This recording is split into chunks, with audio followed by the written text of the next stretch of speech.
오늘의 말씀은 출애굽기 26장 1절부터 37절까지 말씀입니다.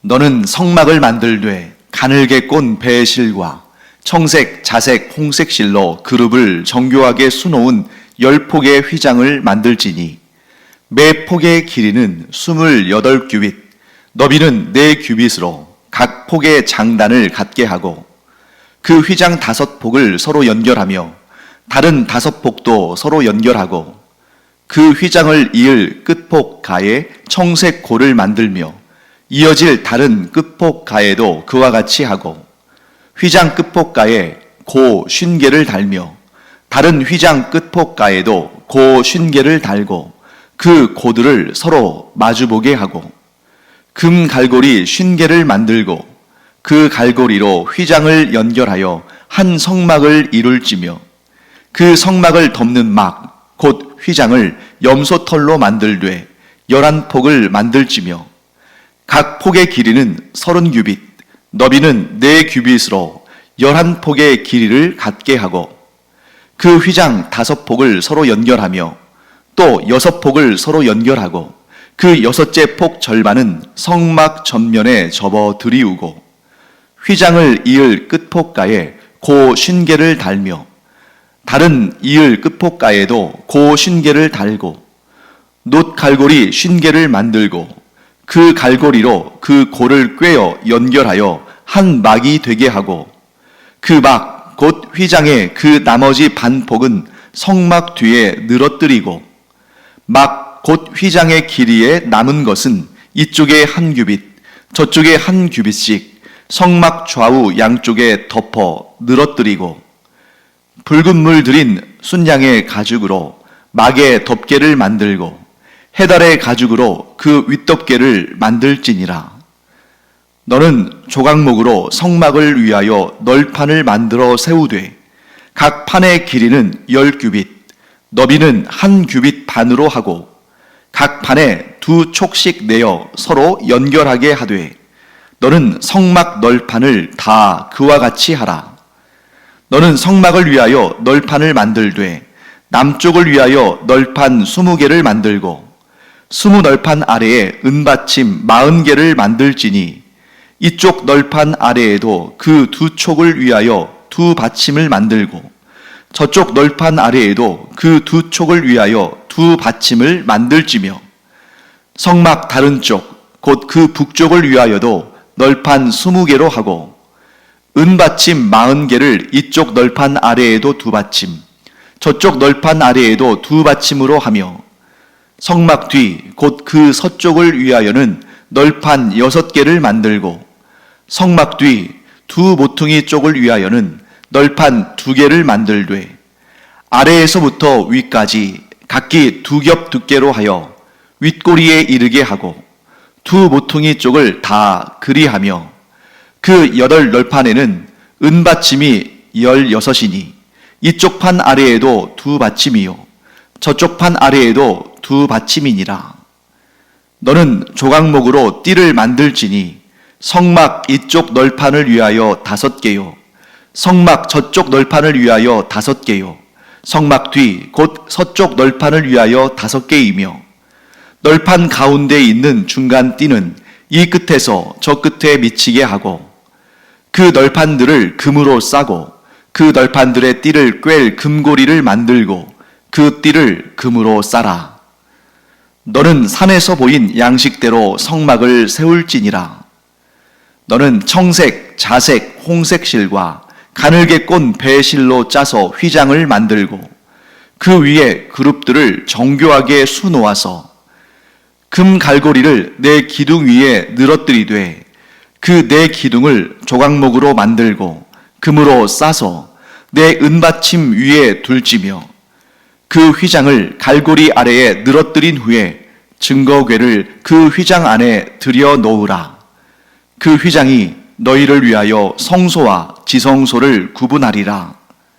너는 지성소에 있는 증거궤 위에 속죄소를 두고 그 휘장 바깥 북쪽에 상을 놓고 남쪽에 등잔대를 놓아 상과 마주하게 할지며 청색, 자색, 홍색 실과 가늘게 꼰 배실로 수놓아 짜서 성막문을 위하여 휘장을 만들고 그 휘장문을 위하여 기둥 5을 조각목으로 만들어 금으로 싸고 그 갈고리도 금으로 만들지며 또 그 기둥을 위하여 받침 5개를 노스로 부어 만들지니라.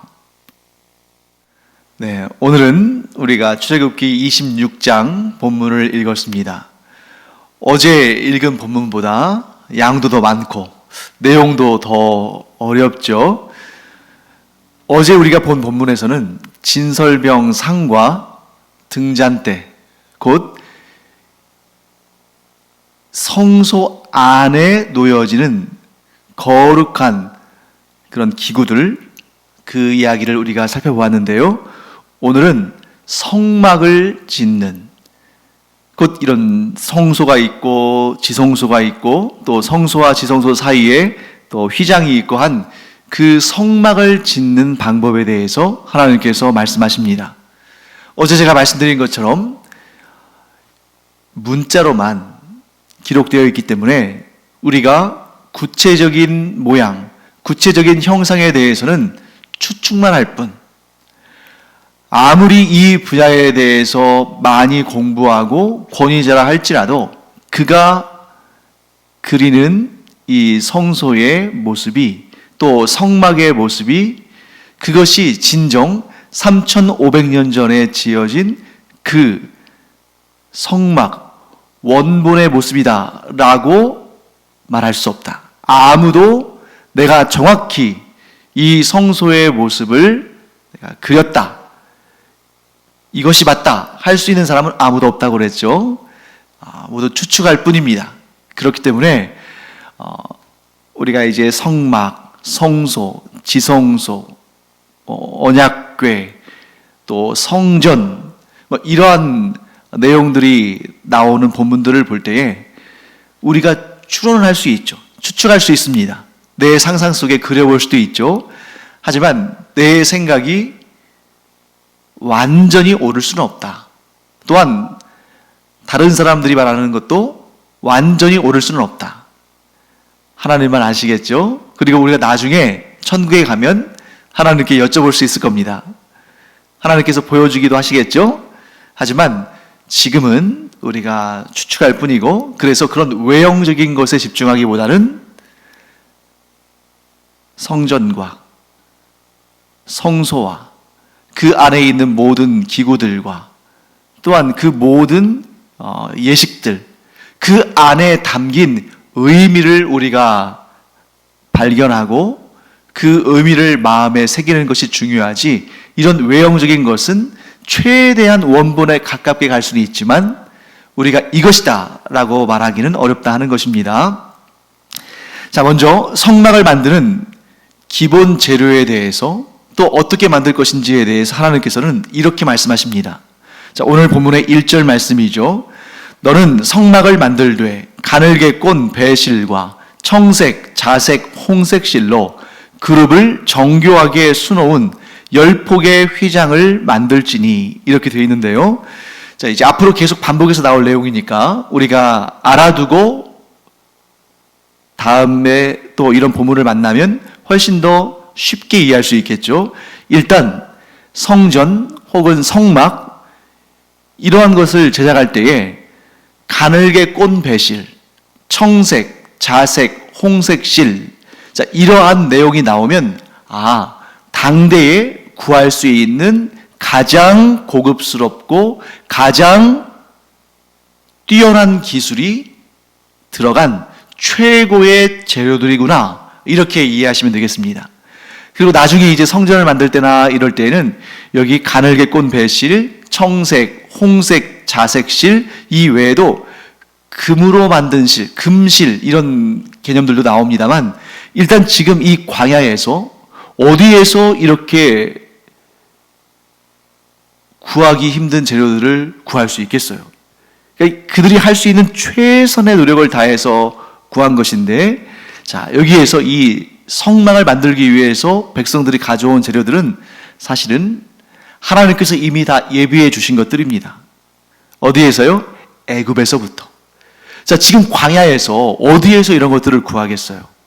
하나님께서 애굽에 10가지 재앙을 내리시고 이스라엘 백성들을 구원하실 때에 그 이스라엘 백성들 때문에, 이스라엘 백성들이 섬기는 하나님 때문에 우리가 이런 고통과 이런 고초를 겪는다라고 아마 원망하고 불평했을 수도 있는 그 이집트 사람들이지만, 그들이 이 이스라엘 백성들에게 좋은 것들, 뭐 이런 재료들, 금과 은과 심지어 종까지도 보내줬죠. 왜 그랬습니까? 그들이 하나님을 두려워하는 마음을 갖게 되었기 때문이죠. 자, 그래서 오늘 이 가늘게꼰 배실, 청색, 홍색, 자색실, 뭐 이런 실들, 이러한 재료들을 통해서 우리가 뭘 할 수 있냐면, 또 그 다음에 이런 것도 있죠. 그룹을 정교하게 수놓은 10폭의 휘장을 만들라. 즉 최고의 재료들을 가지고 최고의 기술을 발휘해서 최고의 아름다운 휘장들을 만들라, 이렇게 말씀하신 것이죠. 자, 이 말씀을 통해서 우리가 알 수 있는 사실 이것입니다. 하나님은 성막을 가장 좋은 재료와 최고의 기술과 가장 간절한 정성을 모아서 만들도록 명령하셨다.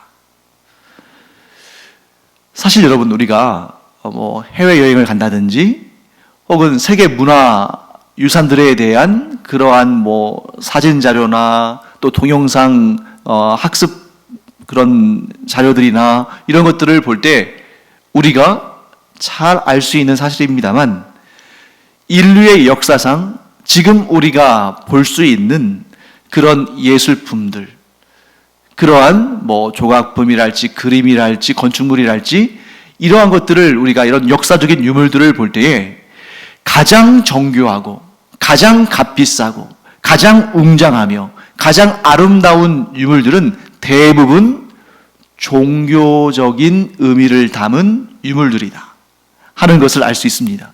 즉 고대인들은 뭐 오늘날도 마찬가지지만 자신이 섬기는 신에게, 자신의 그 신앙의 대상에게 가장 좋은 것을 드리고 싶은 그런 마음을 가지고 있죠.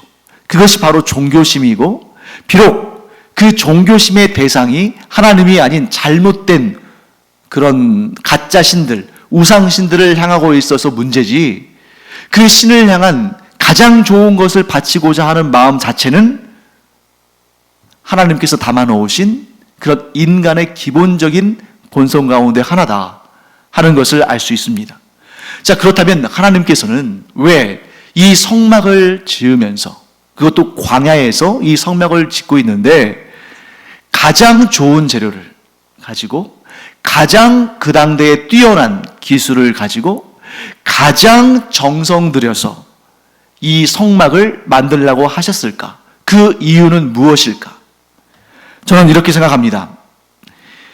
이 세상을 살아가면서 가장 소중한 가치를 우리가 갖게 되었을 때 우리에게 있는 가장 좋은 것을 내어놓게 되는 거죠. 곧 우리의 인생에서 가장 소중한 대상과의 만남이 있는 곳에는 우리의 가장 소중한 것을 통해서 그 만남을 준비하고 그 만남을 갖는 것이 당연한 것입니다. 우리 집에 평소에 늘 찾아오고 가볍게 만나고 쉽게 만나고 하는 그런 사람이 찾아온다면 그냥 편안한 마음으로 만날 것이고, 또 일상에서 먹던 그러한 간식이나 음식들을 대접하면 될 겁니다. 그런데 내 인생에 있어서, 나의 삶에 있어서 가장 소중한 분이, 가장 귀한 분이 우리 집을 방문해서 나와의 교제를 하고 싶다 한다면 가장 좋은 것으로 준비하고 가장 정성 들여서 준비하고 내가 가지고 있는 실력, 기술을 최대한 총동원해서 그와의 만남을 준비하겠죠. 그래서 왜 하나님께서 성막을 가장 좋은 재료와 가장 좋은 기술과 가장 귀한 정성을 들여서 만들라고 하셨냐면, 바로 그 성막에서의 하나님과 이 이스라엘 백성들과의 만남이 곧 하나님과 하나님의 백성들 사이의 만남이 그 무엇과 비교할 수 없는 가장 소중한 것이기 때문에 그렇게 명령하셨다 하는 것을 알 수 있습니다. 그래서 바로 그 하나님과 하나님의 백성들과의 만남이 이루어지는 이 성막에서 하나님은 가장 좋은 것을 주실 것이고 하나님의 백성들은 또한 자신의 가장 좋은 것을 하나님께 드려야 되는 것입니다. 그래야 이 만남이 가장 소중한 것이라는 것을 드러내는 것이죠. 사랑하는 성도 여러분, 그래서 우리가 물론 의미가 더 중요하고 형식은 그 다음이지만, 그런데 중요한 의미 다음에는 반드시 아름답고 정성이 깃든 형식도 따라오게 되어 있죠. 말로만 가장 중요한 의미라고 하면서 형식은 대충 아무렇게나 그냥 가볍게 이렇게 한다면 그건 맞지 않는 거잖아요. 그래서 우리가 하나님께 예배를 드릴 때에도 우리가 전심으로 온 마음과 온 뜻과 온 정성을 다해서 하나님께 예배 드리는 것, 그게 첫 번째지만 뿐만 아니라 자연스럽게 우리가 드릴 수 있는 가장 아름다운 것으로, 가장 좋은 것으로, 가장 앞서 나가는 것으로, 가장 정성스러운 것으로 우리의 예배를, 또한 우리의 예배당을, 또 우리의 이 공동체를 가꾸어서 하나님께 드리는 것, 이런 모습은 당연한 것이다. 그렇기 때문에 하나님과의 만남이 이루어지는 성막을 그 당대에 그들이 할 수 있는 범위 내에서 가장 좋은 재료로, 가장 뛰어난 기술로, 가장 지극한 정성으로 만드는 것은 당연히 하나님께서 요구하실 수 있는 그런 내용이고, 그것을 이스라엘 백성들은 당연한 것으로 여기고 그 말씀대로 실천하는 것을 보게 됩니다. 자, 그 다음 우리 볼까요? 그 다음에 나오는 내용은 성막을 덮는 덮개와 성막 주변을 구분짓는 그런 외벽에 관한 내용을 볼 수 있습니다. 그러니까 지금까지는 성막 안에 들어가는 것, 또 성막 자체, 이런 것들을 보았다면 이제는 성막을 에워싸는, 그리고 성막을 덮는 이러한 구조물들에 대해서 이제 하나님께서 이렇게 만들라라고 말씀하시는 거죠. 자, 성막은 이동식 성전입니다. 왜 이동식 성전이어야 되는 거죠? 자, 예루살렘 성전처럼 이미 그 땅을 차지하고 그 땅 위에 집을 짓는 그런 개념이 아니라 지금은 하나님께서 약속하신 그 약속의 땅, 가나안 땅에 이르기까지 계속해서 광야에서 이동을 해야 되는 상황이죠. 그런데 거기에서 마치 정착한 것처럼 건물을 지어버리면 그 건물을 떼어서 옮길 수도 없는 것이고, 그렇기 때문에 하나님께서 성막, 일종의 거룩한 천막을 짓고 그것을 성소로 사용해라 하고 말씀하신 것입니다.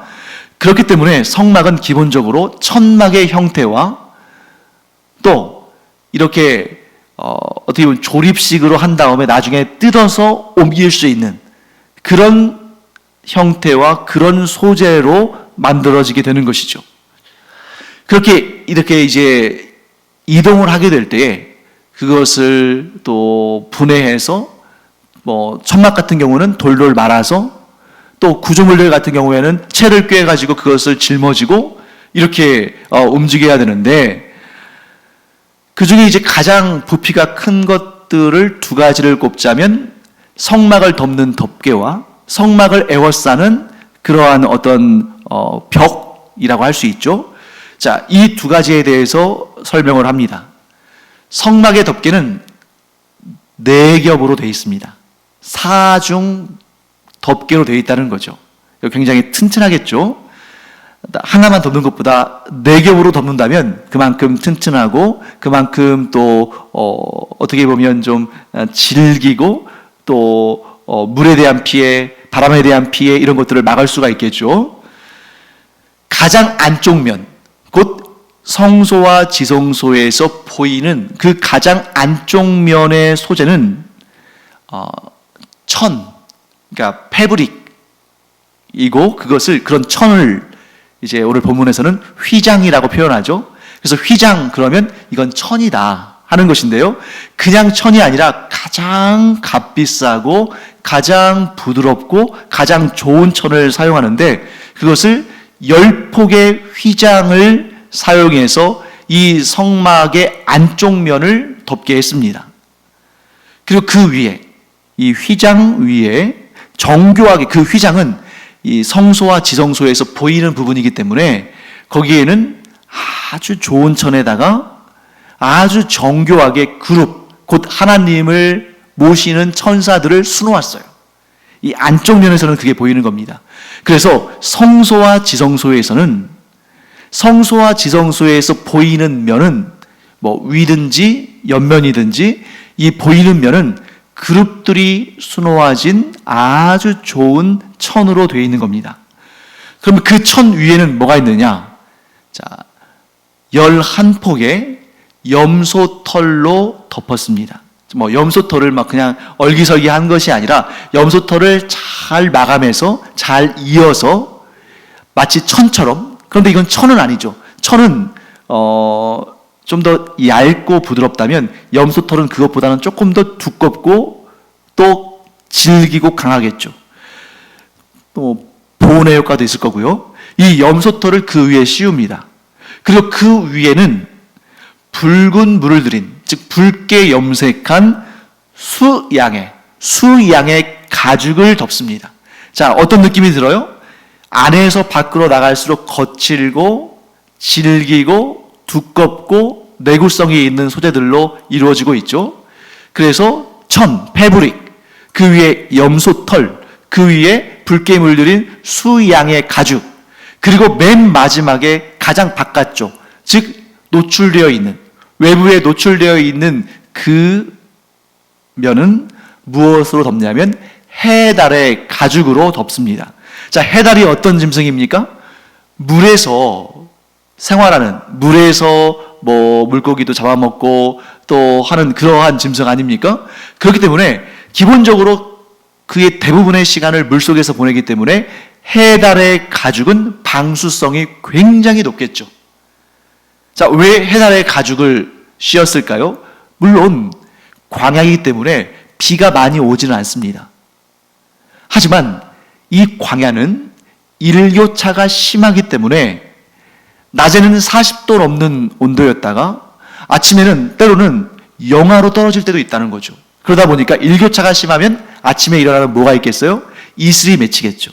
그 이슬이 맺히는데 만약에 해달의 가죽이 없다면 그 다음에는 붉게 물들인 수양의 가죽이죠. 그러니까 그 수양의 가죽만으로도 사실 웬만한 습기는 막아낼 수 있지만 더 철저하게 습기의 침투를 막기 위해서 해달의 가죽까지 씌워서 4겹의 구조를 만든 거죠. 정교할 뿐만 아니라 튼튼하기까지 하고 또 모든 것이 실수가 없도록 완벽하게 준비하시는 그런 하나님의 방식이 나타나는 것을 보게 됩니다. 이처럼 하나님께서는 성막을 만들라고 명령하실 때에 그 성막의 재료와 구조와 이러한 모든 것들 다 하나님께서 알려주셨는데 하나님께서는 가장 먼저 영적인 의미를 담으시고 그 다음에 아름다움 뿐만 아니라 그 당대에 사용할 수 있는 최고의 기술들이 총망라되어서 하나님과의 교제가 이루어지고 하나님을 섬기고 예배하는 그 성소, 성막을 만들도록 하나님께서 알려주시고 명령하신 것입니다. 자, 그렇기 때문에 오늘날 우리도 마찬가지죠. 이 구약시대의 이들뿐만 아니라 오늘날 우리도 하나님과 관계된 이런 일들을 행할 때에 말로는 내가 가장 좋은 것으로 하나님께 드리고 하나님을 가장 소중하게 여긴다고 하면서 실제로 아까워서 혹은 귀찮아서 최고가 아니라 최고인 척하는 것들을 드리는 경우들이 있을 수 있는데 그렇게 해서는 안 된다는 거죠. 어떤 순간이든 간에 또 언제 무엇이든 간에 우리가 하나님을 대하여 하나님을 섬기며 하나님과의 만남을 가지며 이 하나님이 세우신 그리스도의 몸된 교회를 섬길 때에 우리는 그 의미뿐만 아니라 형식까지도 가장 좋은 것으로 하나님께 드리는 그런 마음 자세를 가지고 또한 실천해야 한다 하는 것을 우리는 알아야 됩니다. 그런데 분명한 것은 이거죠. 하나님께 가장 좋은 것을 드리기 위해서 빚을 져서도 되느냐? 그건 좀 아닌 거죠. 그래서 그 개인이 또한 그 공동체가 자신들이 운용할 수 있는 것들 가운데에 가장 좋은 것을 하나님께 드리는 것이지, 너무 부담스럽게, 너무 지나치게 비싼 것을, 너무 많은 양을 하나님은 그거 원하지 않으신다는 거죠. 그래서 오늘 그 다음에 나오는 내용이 성막의 널판에 대한 내용인데, 이 널판은 뭐냐면 성막에 네 겹의 덮개가 있잖아요. 그 덮개를 고정시키면서 외부의 어떠한 바람이나 이런 여러 가지 흙먼지나 이런 여러 가지로부터 이 성막을 보호하기 위해서 외벽처럼 치는 그것이 이제 널판인데, 이것을 하나님께서는 뭘로 만들려고 하시냐면 조각목으로 만들려고 하셨습니다. 조각목. 우리가 성경을 읽다 보면 조각목이라는 단어를 많이 만나게 되죠. 근데 이 조각목은 우리식으로 말한다면 아카시아 나무의 일종입니다. 아카시아 나무가 우리 생각에 그렇게 고급 나무는 아니죠. 그런데 하나님께서 이 이스라엘 백성들에게 성막을 에워싸는 널판을 만들 때, 심지어 하나님의 그 증거궤, 곧 언약궤를 만들 때도, 또 어제 우리 배운 것처럼 진설병의 상을 만들 때도 이런 나무들을 사용해야 될 때 조각목을 사용하라고 말씀하시거든요. 그런데 만일 하나님께서 백향목을 가지고 만들라 하셨다면, 사실 백향목이 조각목보다 비교도 안 될 만큼 고급스럽고 비싸고 좋은 소재죠. 그런데 하나님께서 최고의 성막을 만들라고 명령하시면서 최고의 재료인 백향목을 요구하지 않으시고 조각목을 이용하라고 하신 이유는 그들이 구할 수 있는 최고의 재료이기 때문입니다.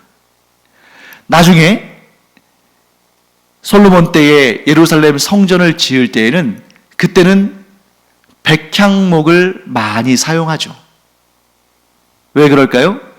백향목을 구할 수 있으니까. 그런데 지금 이 광야에서는 백향목을 구할 수가 없어요. 백향목을 구하려면 저기 가나안 땅을 지나서 오늘날의 그 레바논 땅으로 가야 되는데, 아니면 바다에서 배를 타고 레바논까지 가야 되는데 그럴 수 있는 상황이 아니잖아요. 그때에 이 광야에서도 잘 자라고 그 광야에서 쉽게 구할 수 있는 최적의 나무인 조각목을 통해서 널판을 만들고 언약궤와 진설병상을 만들라고 말씀하시는 것입니다. 즉 하나님은 우리가 운용할 수 있는, 하나님께서 우리에게 주신 그런 재료들 가운데 최고를 원하시는 것이지, 우리에게 주지 않으시고서 어디 가서 구해와라, 너희 능력껏 한번 가져와 봐라, 이렇게 하시는 분이 아니라는 거죠. 곧 우리가 하나님께 예물을 드리기 위해서 막 은혜에서 대출을 받아서 예물을 드리고 누구한테 돈을 꾸어와서 예물을 드리고 이렇게 하지 말라는 거죠. 하나님께서 우리에게 주신 것들 가운데에 거룩한 마음으로 성별하여 하나님께 최고의 예물을 드리라 하고 말씀하시는 것입니다. 그 다음에 이 널판의 크기, 그러니까 우리식으로 따진다면 합판들이죠. 합판들. 동일한 규격으로 만든 합판들을 이용하라라고 하시는데, 그 합판들의, 즉 그 널판의 크기가 길이가 5m입니다. 그리고 너비는 75cm예요. 길이가 5m, 그리고 너비는 75cm. 5m가 어떻게 되겠어요? 이렇게 5m를 세우는 거겠죠. 그리고 그 각각의 너비는 75cm가 되겠죠. 그리고 그것을 서로 이을 수 있도록 양쪽 끝에, 그 널판의 양쪽 끝에 촉을 만들어서, 그러니까 아마도 제 생각에는 한쪽은 움푹 들어가고 한쪽은 좀 나오고 이런 식으로 만들면 이렇게 퍼즐 끼우듯이 이렇게 끼울 수 있잖아요. 그렇게 해서 널판을 이렇게 이어라. 그리고 그 널판의 아래쪽에는 그 널판을 끼울 수 있는 그러한 끼움 장치, 받침대를 은으로 만들어라. 그럼 어떻게 되겠습니까? 아래쪽에는 은 받침대가 있고 그 위에 널판을 끼우고, 또 이 널판들끼리는 서로 이렇게 이어질 수 있도록 촉이 있기 때문에 이렇게 서로 퍼즐을 맞추듯이 이렇게 이어간 거죠. 그렇게 해서 성막을 둘러싸는 울타리와 같은 역할을 하게 되고, 그 널판이 또 성막의 덮개를 고정시키는 이런 역할도 하는 것입니다. 자, 여기서 중요한 의미, 이 널판 울타리에 담긴, 이 외벽에 담긴 중요한 의미가 있습니다.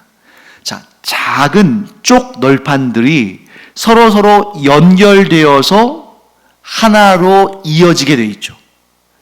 이것이 곧 하나님과의 언약을 맺은 언약 공동체에, 곧 오늘날 교회 공동체의 존재 방식을 하나님께서 이러한 구조물들을 통해서 알려주신 것이다 하는 그런 깨달음을 얻게 됩니다.